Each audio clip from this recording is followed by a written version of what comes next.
요즘 젊은 것들은 버르장머리가 없다. 기원전 1700년경 쓰여진 수메르 시대 점토판에 적혀있는 내용입니다. 참, 예나 지금이나 어린 놈의 새끼들은 예의를 밥 말아먹었다. 아리님 또 인터넷 서핑하세요? 그러다 또 야근하시는 거 아니에요? 저 깜찍한 자식을 좀 보세요. 아주 선배 무서운 줄 모르고 말이야. 처음 들어왔을 때 신고식을 제대로 했어야 됐는데 이게 다 제 불찰입니다. 그러고 보면 동서고금을 막론하고 신참을 길들이기 위한 선배들의 시도는 끊임없이 이어져 왔는데요. 그래서 준비한 오늘의 교양만두는 조선시대 신고식에 대한 내용입니다. 하늘의 별 따기라는 과거 시험을 무려 9번이나 급제해서 구도 장원공이란 별명이 붙었던 공부왕 찐천재 율곡 이이. 그런 이이가 관직에 나아가지도 못하고 파직당한 일이 있었는데요. 바로 신고식 때문.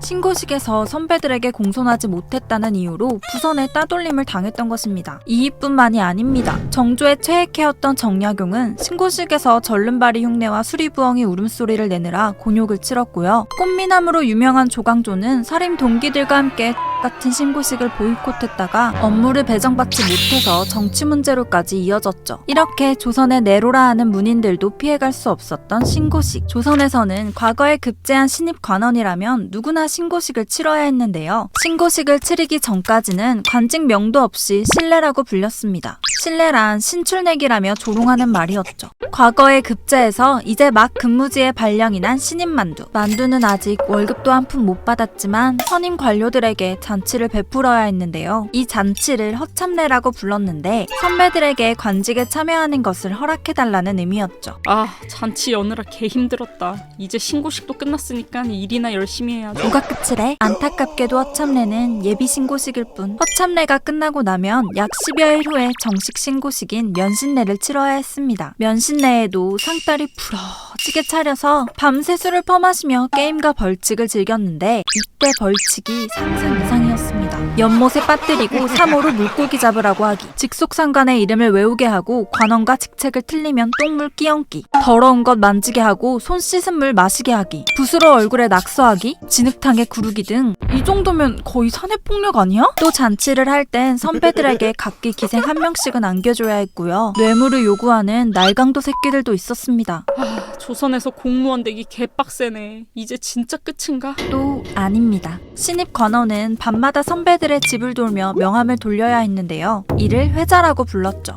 이때 명함을 만드는데도 돈이 오지게 들었는데 명함 3장당 무명 한 필이 필요했습니다. 게다가 회자를 돌 때면 그 집 노비들까지 수고비를 달라며 삥을 뜯었죠. 에라이 나쁜 놈들!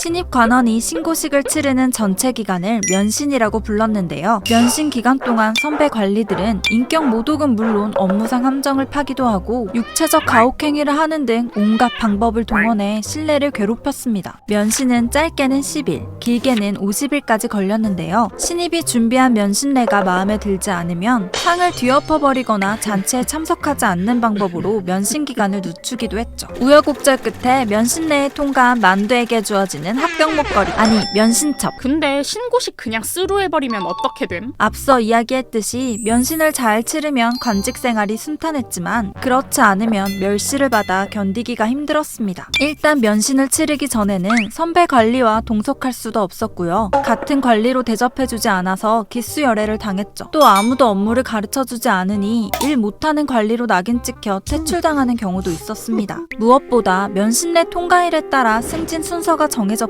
때문에 최대한 빨리 면신을 치르는 게 이득이었죠. 그런데 특이한 건 생신입이 아닌 고위관리조차도 다른 부서로 처음 관직을 옮기게 되면 신고식을 해야 했다는 건데요. 한턱 거하게 쏘기 전까지는 대놓고 아랫사람들의 무시를 받았습니다. 성종 때 정이품 도총관으로 새로 부임한 변종이는 신고식을 하지 않았는데요. 그러자 새파랗게 어린 수습관원들이 인사를 하지 않는 건 물론이요, 반말까지 찍찍해댔습니다. 당시 도총관은 지금으로 치면 장관급인데 15가 장관한테 인사도 안 하고 이름을 막 부른다? 이거 완전 도라이 아니야? 참다 못한 변종이는 성종을 찾아가 전부 일러 바치는데요. 성종이 해당 수습관원들을 불러 다그치자 그들은 오히려 뭐가 문제냐면서 뻔뻔하게 나왔죠. 결국 왕은 이들을 모두 파직시켜버렸는데 문제는 여기서 끝이 아니었습니다. 조정에서는 그래도 재상한테 너무 심했다는 여론과 뭘 그런 사소한 걸로 파직시키냐는 여론이 팽팽하게 맞섰죠. 결국 사간원에서 신고식은 오래된 풍습인데 이런 것 가지고 파직은 좀 심하다는 상소를 올리자 머쓱해진 성종은 잘린 수습관원들을 다시 복직시켰죠. 즉 왕도 어찌하지 못할 정도로 조선시대에서 신고식이란 악습은 아주 뿌리 깊었던 것입니다.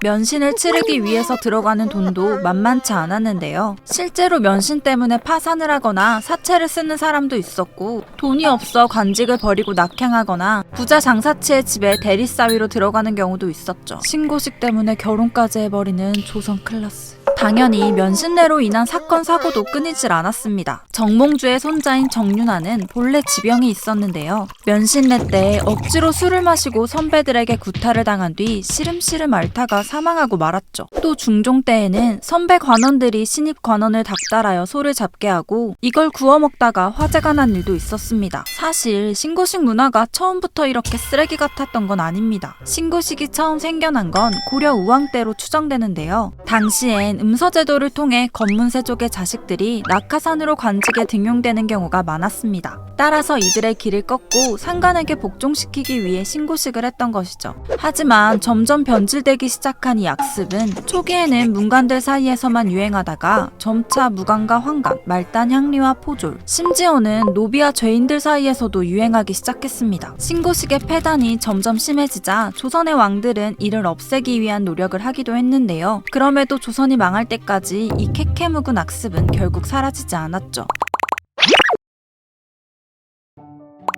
몇 해 전 공무원들의 수습기간이 끝난 후 15덕을 돌리는 문화가 논란이 된 적이 있습니다. 누군가에게는 그저 가벼운 관행이 누군가에게는 너무나 버거운 악습이 될 수도 있습니다. 그래서 추추님 언제 한턱 쏠 거예요? 이상 교양 만두였습니다.